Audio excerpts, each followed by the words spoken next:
नमस्कार, स्वागत है आप सभी का। आप देख रहे हैं IBC 24। मैं हूं आपके साथ ज्योति सिंह। इंदौर में कोख के सौदागरों के एक गैंग का पर्दाफाश हुआ है जो नवजात बच्चों की खरीद फरोख्त का गोरख धंधा कर रहे थे।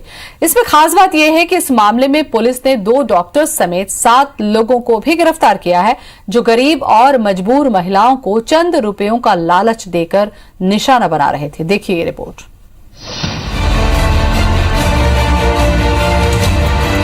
बीते शुक्रवार को इंदौर की महिला थाना पुलिस और क्राइम ब्रांच ने संयुक्त रूप से एक बड़ी कार्रवाई को अंजाम दिया। पुलिस ने नवजात बच्चों की खरीद फरोख्त करने वाले गैंग का पर्दाफाश किया जिसमें 2 डॉक्टर्स भी शामिल हैं। ये गैंग 50,000 रुपए से लेकर 3 लाख रुपए तक में बच्चों का सौदा करता था। मासूमियत के ये सौदागर गरीब और मजबूर महिलाओं को निशाना बनाते थे। उन्हें चंद रुपयों का लालच देकर बच्चों का सौदा करते और फिर निसंतान दंपतियों से संपर्क कर इन बच्चों को लाखों रुपए में बेच देते थे। दरअसल ईवा वेलफेयर ऑर्गेनाइजेशन के पास बच्चा चोरी की एक शिकायत आई थी, जिसके आधार पर इस पूरी गैंग का भंडाफोड़ हुआ। संस्था के डायरेक्टर ने अब ऐसे मामले में सख्त कानून बनाने की जरूरत बताई है। बहुत ज़्यादा ज़रूरी है कि इन मुद्दों पे बात की जाए और सामने जो इनके जो लीगल प्रोसीजर है इस पे चर्चा की जाए और किस तरीके से ये जो तस्करी है ये बंद हो और बच्चे सुरक्षित हाथों में रहें। फिलहाल DIG ने क्राइम ब्रांच की एक टीम बनाई है जो इस मामले में जांच कर रही है।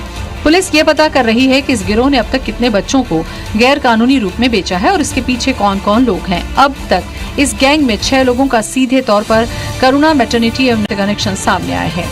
खोजबीन की जा रही है और भी अन्य तथ्यों का पता लगाया जा रहा है कि इसमें क्या परिस्थितियाँ निर्मित हो रही हैं। फिलहाल इसमें विवेचना जारी है और जो भी डिफरेंट एंगल्स आएंगे, अभी तो कोई नई बात सामने नहीं आई है, तो अभी विवेचना जारी है। अन्य तथ्यों के आधार पर वैधानिक कार्रवाई सुनिश्चित की जाएगी। इस मामले के खुलासे के बाद कई सवाल उठ रहे हैं। मसलन बच्चों के खरीद फरोख्त मामले में प्राइवेट हॉस्पिटल की क्या भूमिका है? कैसे ये गैंग गरीब और मजबूर महिलाओं को निशाना बनाता था? क्या खरीद फरोख्त का ये खेल इंदौर तक सीमित है या फिर इसका इंटरनेशनल कनेक्शन है? क्या लॉकडाउन के दौरान भी खरीद फरोख्त हुई? क्या आरोपियों के पॉलिटिकल कनेक्शन है? ऐसे कई सवाल हैं जिनका खुलासा होना अभी बाकी है। शालिनी हाडिया, IBC 24, इंदौर।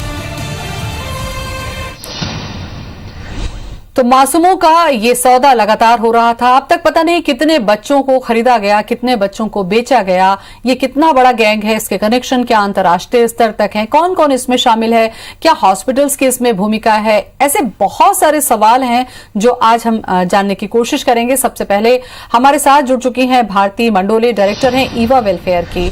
भारती जी, बहुत बहुत स्वागत है आपका। और हरिनारायण चारी मिश्रा हमारे साथ में जुड़ रहे हैं, DIG इंदौर। जी नमस्कार। हरिनारायण जी, आप अगर मुझे सुन पा रहे हैं तो आपका भी बहुत बहुत स्वागत है। हरिनारायण जी, आप अगर मुझे सुन पा रहे हैं तो आपका जी नमस्कार। जी भारती जी, शुरुआत हम आपसे ही करें।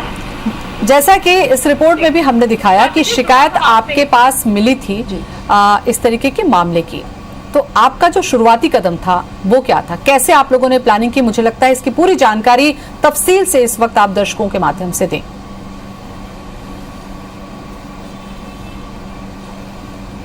जी बिल्कुल। मैं हमेशा से ही प्रधानमंत्री जी की योजना बेटी बचाओ बेटी पढ़ाओ अभियान से जुड़ी रही हूँ और कई वर्षों से हमारी संस्था अवेयरनेस प्रोग्राम करती आ रही है। हमने कई जगह पे इसके तहत में अपने हेल्पलाइन नंबर जो है वो मेंशन किए हुए थे। हमें कहीं से सूचना मिली कि एक बच्ची का जो फोटो है वो कुछ पैसों के साथ में हमारे पास आया है और हमारे ऑर्गेनाइजेशन को दिया गया कि इसके लिए आप कुछ प्रक्रिया या फिर कैसे हम इस तय तक पहुंचे। और ये हमारे लिए बहुत शॉकिंग था कि एक बच्ची का फोटो जिसमें कुछ महज पैसों का जिक्र है और इसके तहत तक हम लोगों ने जाने की फिर पूरी कोशिश की और इसका पर्दाफाश करने के लिए मैंने अपने जो अधिकारी हैं उनसे बात की, उनको बताया कि इस तरीके की ये प्रोसीजर जो है ये मेरे पास आया है और मैं इसको तहकीकात करने की कोशिश कर रही हूँ। क्योंकि जब अधिकारी भी हमारे साथ थे, क्राइम ब्रांच हमारे साथ थी, हमने एक प्लानिंग किया और उस दौरान मैंने जो गिरोह था उनको पूरी तरीके से अपने से कनेक्ट रखा ताकि वो डिस्कनेक्ट कहीं से भी हमारे साथ हो नहीं। और जितनी जानकारी उनसे प्राप्त हो सके हमें, उसके लिए हम कंटिन्यू लगे रहें कि वो उनका गिरोह कितना बड़ा है, उनकी लिंक कहाँ तक है, कितने बच्चे वो लोग अभी तक बेच चुके हैं या कितने बच्चे अभी उनके पास हैं। तो ये सब कुछ जब हम लोग पुलिस के साथ में कर ही रहे थे, उसी वक्त हम लोगों ने एक प्लानिंग किया। हमने मैं डमी कस्टमर बनी और उसके बाद फिर उनसे बच्ची को देखने की गुजारिश की, क्योंकि बच्ची की सुरक्षा और वो हमारे लिए बहुत ज़्यादा ज़रूरी थी। अगर गिरोह को ज़रा भी शक होता कि पुलिस का कहीं इन्वॉल्वमेंट है तो बच्ची की जान को भी खतरा हो सकता था। इसीलिए फिर इस ऑपरेशन में मैं खुद इन्वॉल्व हुई। मेरे साथ में पूरी टीम थी जो हम लोग एज अ फैमिली बनकर गए। उन्होंने जहाँ जहाँ हमें बुलाया वहाँ हम लोग गए और फाइनली जब मैंने बच्ची को अपने सुरक्षित हाथों में लिया, तब फिर पूरी जो टीम थी वहाँ जो क्राइम की या फिर जो और भी पुलिस जो थे जो नॉर्मल ड्रेस में थे, उन लोगों ने इस गिरोह को अरेस्ट किया। बिल्कुल, बहुत बड़ी बात है भारती जी ये। अगर आपने ये अहम कदम नहीं उठाया होता तो शायद इस गिरोह का भंडाफोड़ नहीं होता। हरिनारायण चारी जी भी हमारे साथ में बने हुए हैं। हरिनारायण जी, एक महत्वपूर्ण सवाल ये उठाता है कि ईवा वेलफेयर के पास में ये सूचना मिल जाती है, वो आप लोगों को इन्वॉल्व करके इस काम में बढ़ती हैं। क्या इसमें कोई पुलिस का कोई सूत्र काम नहीं कर रहा था? इतने बड़े पैमाने पर यह काम चल रहा था, क्या इसकी जानकारी आप लोगों को नहीं मिल पाई थी?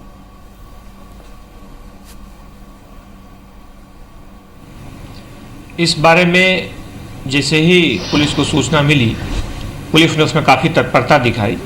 पुलिस ने उसमें 2-3 अलग अलग टीमें बनाई, जो कि 10 दिनों की बच्ची से जुड़ा मामला था, जिसमें जो प्रारंभिक जानकारी आई थी उसमें 10 दिनों के बच्ची से जुड़ा हुआ था। ये सही है कि पहले कुछ पुलिस के पास ऐसी जानकारी नहीं थी, लेकिन ये भी सही है कि जितनी जानकारी जैसे ही आई, पुलिस की तमाम टीमें तत्काल सक्रिय हो गई। उसमें उन्होंने लगातार उस सारे घटनाक्रम पे बड़ी ही तत्परता से उसमें कार्रवाई की और अंततः उस बच्ची को पकड़ा गया। बच्ची के बाद जो 2 लोग उसको लेकर के आए थे, जो मुख्य तौर पे इसके सूत्रधार थे, जो वहाँ पर उसके साथ पूरी तरह से उसमें इस घटनाक्रम में शामिल थे, उनको पुलिस ने पकड़ा। इसमें इस जो संगठन जिसका आपने जिक्र किया, इनका भी इसमें रोल सूचना के स्तर पे काफ़ी महत्वपूर्ण रहा। इसके बाद पुलिस ने उस कड़ियों को जोड़ना शुरू किया, जो उस घटनाक्रम से जुड़ी जो कड़ियाँ हो सकती थी। मुख्य तौर पर इस घटनाक्रम से जुड़े हुए जो लोग हो सकते हैं, इस घटना के जो अपराधी हो सकते हैं, और कितने पहले तक के, अगर हम पीछे की तरफ जाएं तो कब कितना पीछे तक जाएगा, उसमें हम लोगों ने पूरी कोशिश की, पूरा इन्वेस्टिगेशन किया और अंततः इसमें कुछ और केसेज निकले। धीरे धीरे 2 और बच्चे इस तरह से मिले, जो कि पिछले 2-3 सालों में इस तरीके से लोगों ने लिए थे, उनसे खरीदे थे। इस तरह के मामले को पुलिस ने बहुत गंभीरता से लिया। इसमें मानव दुर्व्यापार यानी कि धारा 370 आईपीसी के अंतर्गत, विभिन्न धाराओं के अंतर्गत उसमें पुलिस ने कार्रवाई की। इसमें तत्काल इन दोनों लोगों को गिरफ्तार किया गया जो इसमें जुड़े थे, और पुलिस ने अभी तक इस पूरे घटनाक्रम में अगर हम देखें तो कुल 8 लोगों को गिरफ्तार कर लिया है, जिसमें कल भी एक गिरफ्तारी हुई थी। इसमें घटनाक्रम से जुड़ा कोई भी व्यक्ति जो किसी भी स्तर पे हो, अगर संलग्न है कहीं कहीं, वो किसी भी स्तर पे इसमें जुड़ा हुआ है, तो पुलिस ने उसे बख्शा नहीं है और पुलिस का इन्वेस्टिगेशन अभी चल रहा है। इस कड़ी में अगर और कोई सूत्र जुड़ता है या और कोई व्यक्ति जुड़ता है तो उसमें तमाम जानकारी आपने दी, लेकिन ये तमाम जानकारी तब की है जब इसमें शिकायत आई, इसको बाकायदा प्लान करके इसको पकड़ा गया। मेरा सवाल यहाँ पर यह है आपसे, इसको थोड़ा सा आगे मैं बढ़ाऊं, वो ये कि जितने भी हॉस्पिटल्स हैं, या IVF सेंटर्स हैं, या ऐसे हॉस्पिटल, प्राइवेट हॉस्पिटल जहां पर डिलीवरीज होती हैं, या ऐसी जगह पर जहां पर गरीब जो लड़कियां हैं उनको रखा जाता है, या ऐसे बच्चे जो अनाथ आश्रम में रहते हैं, क्या ऐसी जगहों पर सतत निगरानी नहीं होती है? क्या उन पर किसी भी तरीके की जानकारी नहीं होती है? इतने हौसले बुलंद कैसे हो जाते हैं कि एक बच्चों का पूरा रैकेट ही चल रहा है बेचने का?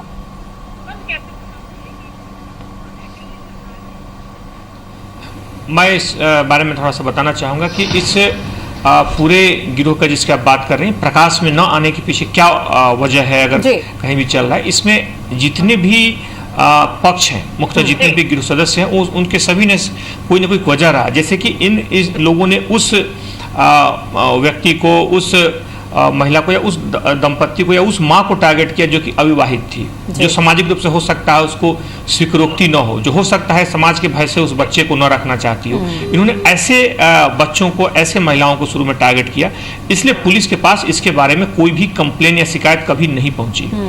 बीच में कुछ जो बिचौलिए जिनको पकड़ा गया है उन लोगों ने इस परिस्थिति का दोहन किया और उस व्यक्ति को टारगेट किया जिसे बच्चे की जरूरत थी। यानी कि एक व्यक्ति जो बच्चा चाह रहा है वो भी, उसने भी चुपचाप तरीके से उस बच्चे को लिया, और एक माँ जो उस बच्चे को नहीं चाह रही है रखना, उसको भी उन्होंने टारगेट किया और बीच में इन बिचौलियों ने इस परिस्थिति का दोहन किया।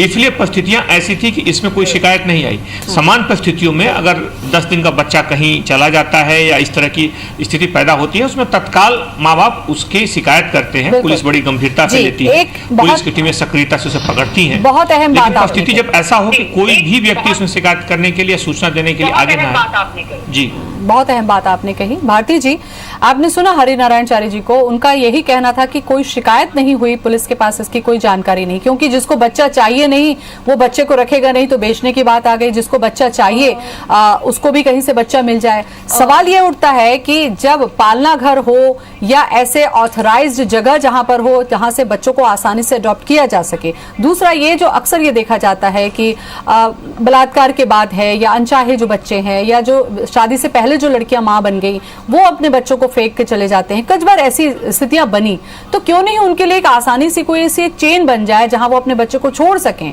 और एक आसानी हो जहां से बच्चों को लाया जा सके। आपको लगता है यहां पर कहीं कोई कमी है?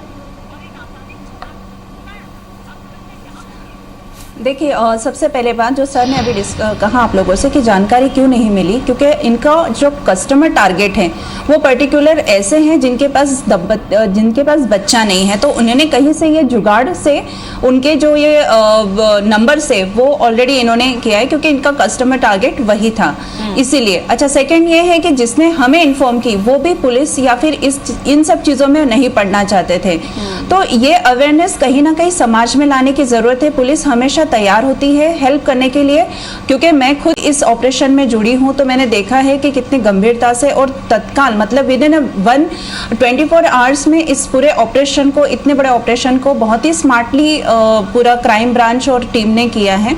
तो इसमें दो राह नहीं है कि कहीं भी पुलिस की कहीं इसमें ढील रही होगी। सेकेंडरी अगर हम बात करें तो हमें 3 मुद्दे पे बात करने की ज़रूरत है। पहली ये कि जो बच्चियां हैं जो इस तरीके के रिलेशनशिप में आ रही हैं, जैसे आपने देखा होगा कि अभी ये अविवाहित बच्ची है जिसकी ये माँ है, तो अब ये चीज़ ज़रूरी है कि इनमें अवेयरनेस लाने की ज़रूरत है कि इस तरीके के रिलेशनशिप में कतई कोई भी बच्चियां नहीं पड़े, कि उनको इतना बड़ा उसका खामियाजा भुगतना पड़े कि कहीं ना कहीं बच्चियां ही सफ़र करती है।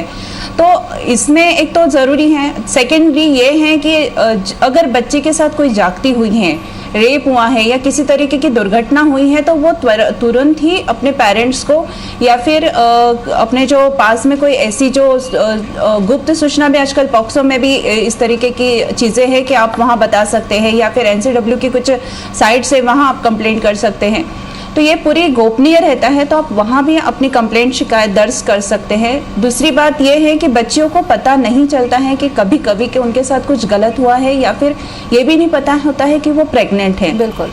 उसके बाद हम सेकंड इस पर आते हैं कि अबॉर्शन की जो प्रक्रिया है ना। अब अबॉर्शन में क्या होता है कि बहुत ही आजकल कड़ी कार्यवाही और बहुत ही स्ट्रिक्ट लेवल पे हो रहा है। अगर किसी के साथ इस तरीके की दुर्घटना होती है तो कानूनी की जो प्रक्रिया है बहुत ही लंबी है, कि इसको फिर आपको न्यायालय में जाके अबॉर्शन के लिए आपको परमिशन लेना है और फिर जाके आपको बच्चा अबॉर्ट करना है। तो ये चीज़ थोड़ी सी इजी हो, इसको थोड़ा गोपनीय तरीके से किया जाए, ये भी एक ज़रूरी है। इनमें भी चेंजेस लाना ज़रूरी है। ठीक है, तो इस तरह की अवेयरनेस ज़रूरी है। बिल्कुल। अब हम बात करते हैं जी। तो मासूमों के सौदागरों का पर्दाफाश हुआ है। सबसे बड़ी चुनौती यही होगी हरिनारायण जी कि आप लोग क्या इनके थोड़ा सा बैकग्राउंड में जाकर ये पता लगाने की कोशिश करेंगे, या ये संभव हो पाएगा कि अब तक कितने बच्चों को ये लोगों ने बेचा है, या इसकी जो चेन है वो कहाँ तक है, क्या राष्ट्रीय स्तर पर है या कहीं और भी इसकी चेन है कि बच्चा चोरी का ये जो मामला है बड़ा हो सकता है?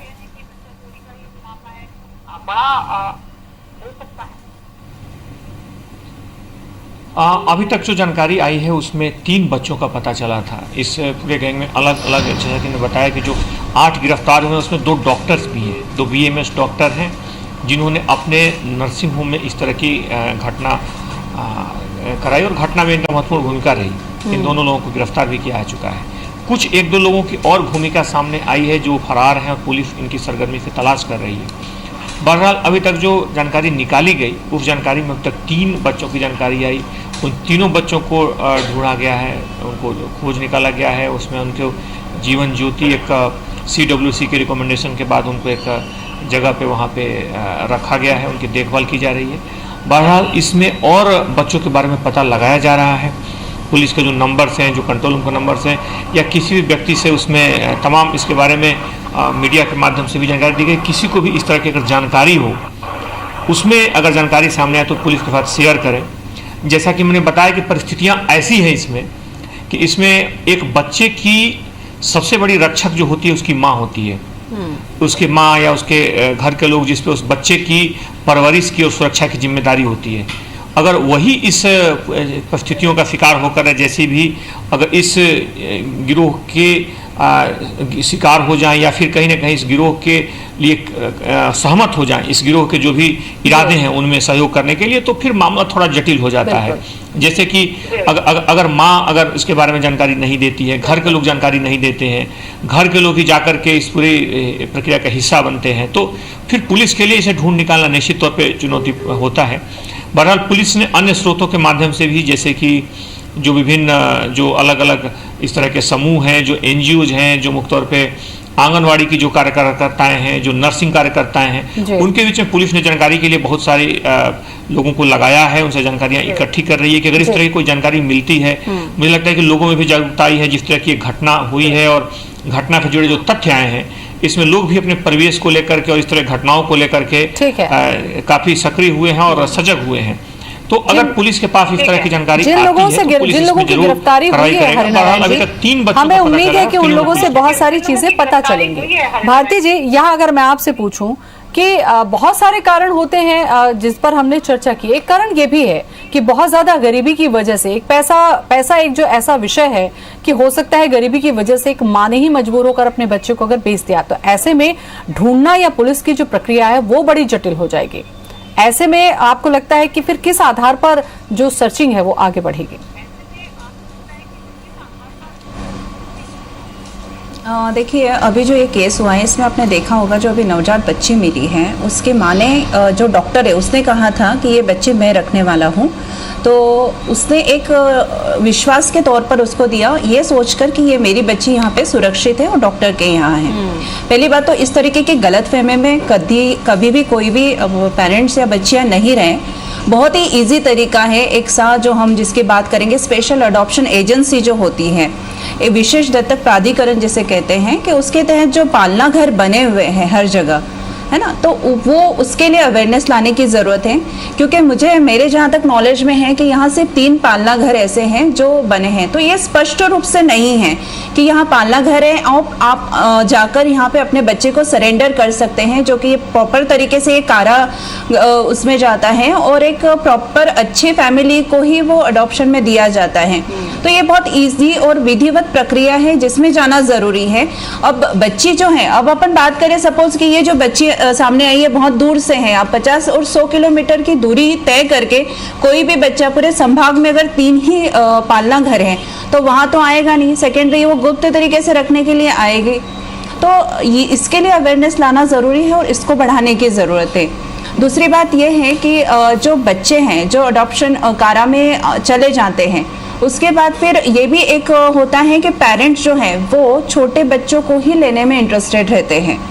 तो मैं ये भी रिक्वेस्ट करना चाहूँगी, जो भी दंपति अगर बच्चा लेना चाहता है तो कोई भी ऐसे छोटे बच्चों के लिए ही आप वो ना रखें, और जो थोड़े बड़े बच्चे हैं उनको भी आप अडॉप्ट करें, उनको भी अच्छी परवरिश की ज़रूरत है। भारती जी, इसके पीछे भी वही मानसिकता है कि बच्चा अडॉप्ट तो करना है, लेकिन उस बच्चे को ये ना पता चले कि हम उनके माता पिता नहीं है। और ये बहुत बड़ा कारण है कि छोटा बच्चा कोई भी दंपति चाहता है कि वो अडॉप्ट करे, ताकि वो ये जाने ही ना कि वो किसी और का है, वो हमारा। एक ये भी बहुत बड़ा कारण है।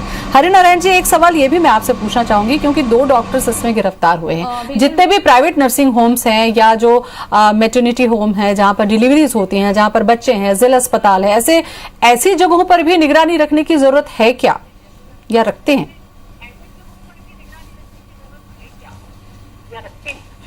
जी हाँ, निश्चित तौर पे ऐसे जगहों पे निगरानी रखने की ज़रूरत है, क्योंकि जितनी भी यहाँ पे घटनाएं हुई हैं वो कुछ इस तरह के जो नर्सिंग होम्स हैं उन्हीं के इर्द गिर्द हुई है।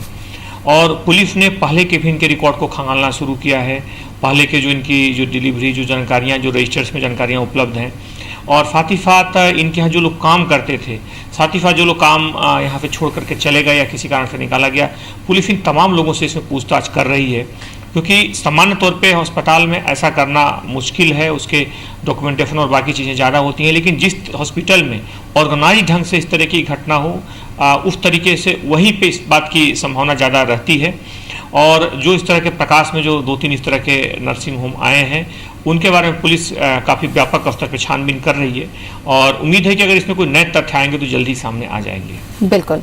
भारती जी, थोड़ी सी जागरूकता पर भी हम चर्चा कर लें, क्योंकि एडॉप्शन पर भी हमने चर्चा की है। आपको लगता है कि ऐसे जो पालना घर है या ऐसी जो प्रॉब्लम्स हैं या ऐसी जो गरीब बच्चियां हैं, गरीब माएँ हैं, उनके लिए अवेयरनेस के लिए आप लोग एक ईवा वेलफेयर एक बड़ा काम का आप लोग कर रहे हैं, आप लोग अपने स्तर पर क्या चाहते हैं कि जागरूकता के लिए, प्रचार प्रसार के लिए काम किया जाए?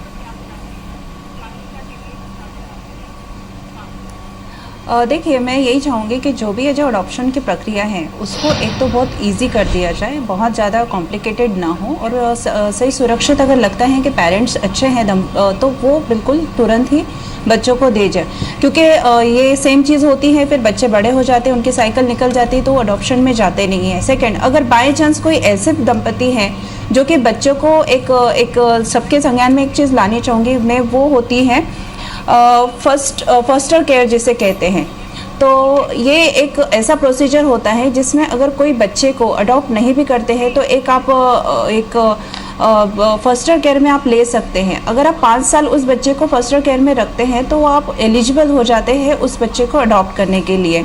तो ये भी आप इसमें भी आप इंटरेस्ट दिखाएं और इसमें भी जो लोग हैं वो आगे आएँ ताकि बच्चे ऑर्फनेज में इस तरह से ना पड़े रहें।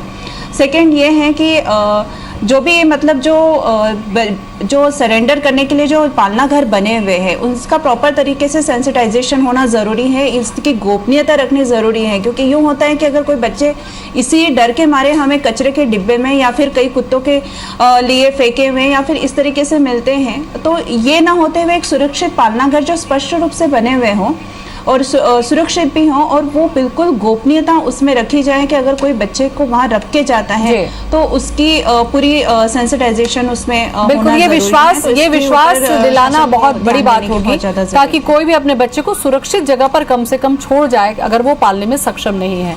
हरिनारायण जी, जैसा कि पालना घर का जिक्र कर रही हैं भारती मंडोले और इनकी एक बड़ी भूमिका भी है, आपको लगता है कि पालना घरों की संख्या बढ़ाने की जरूरत है या जो संख्या है उसके बारे में प्रॉपर प्रचार प्रसार की भी जरूरत है, या ऐसे जो गरीब इलाके हैं क्या वहां पर भी समय समय पर निगरानी की जरूरत है?